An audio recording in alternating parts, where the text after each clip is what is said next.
Bonjour. 19e siècle. Madame de Staël. Biographie. Madame de Staël. Madame de Staël est la France. La fille de Necker.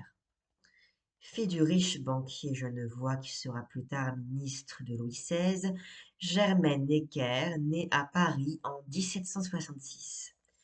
Dans le salon de sa mère, elle fait paraître une intelligence extrêmement précoce et se montre disciple enthousiaste des philosophes. Lettres sur le caractère et les ouvrages de Jean-Jacques Rousseau, 1788.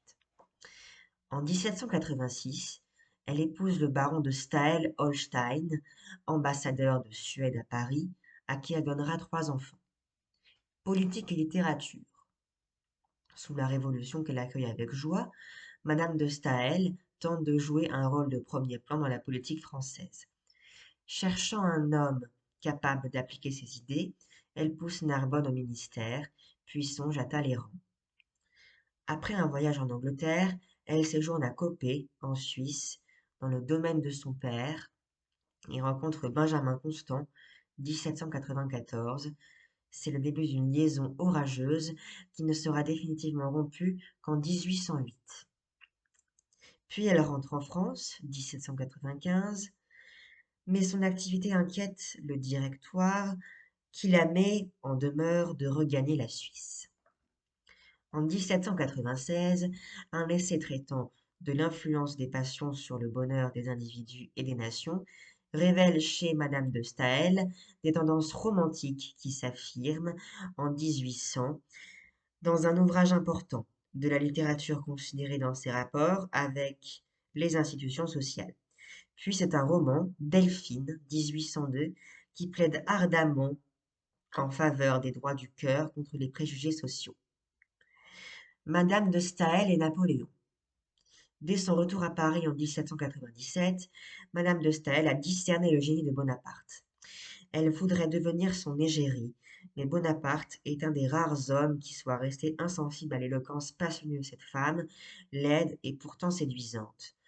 Il ne lui pardonne pas de se mêler de politique et la considère comme une redoutable intrigante. Son hostilité s'accroît lorsque Benjamin Constant, membre du tribunat, se range dans l'opposition. En 1803, Madame de Staël reçoit l'ordre de s'éloigner à 40 lieues au moins de Paris. Elle aura beau multiplier les démarches et les promesses d'être sage, Napoléon, tout en conservant certains égards, lui interdira toujours l'accès de la capitale et la surveillance exercée sur Madame de Staël par la police impériale deviendra de plus en plus sévère. Madame de Staël et l'Europe. Copée. Ainsi exilée, Madame de Staël va partager sa vie entre les voyages et les séjours à Copée.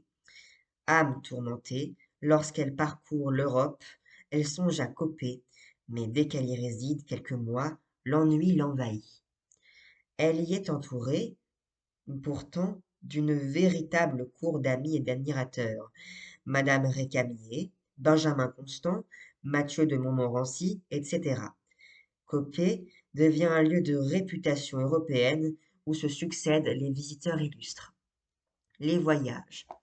En 1803, Madame de Staël part pour l'Allemagne, où elle rencontre Goethe et Schiller à Weimar et s'initie à la littérature germanique grâce à Guillaume Schlegel, qu'elle ramène en Suisse.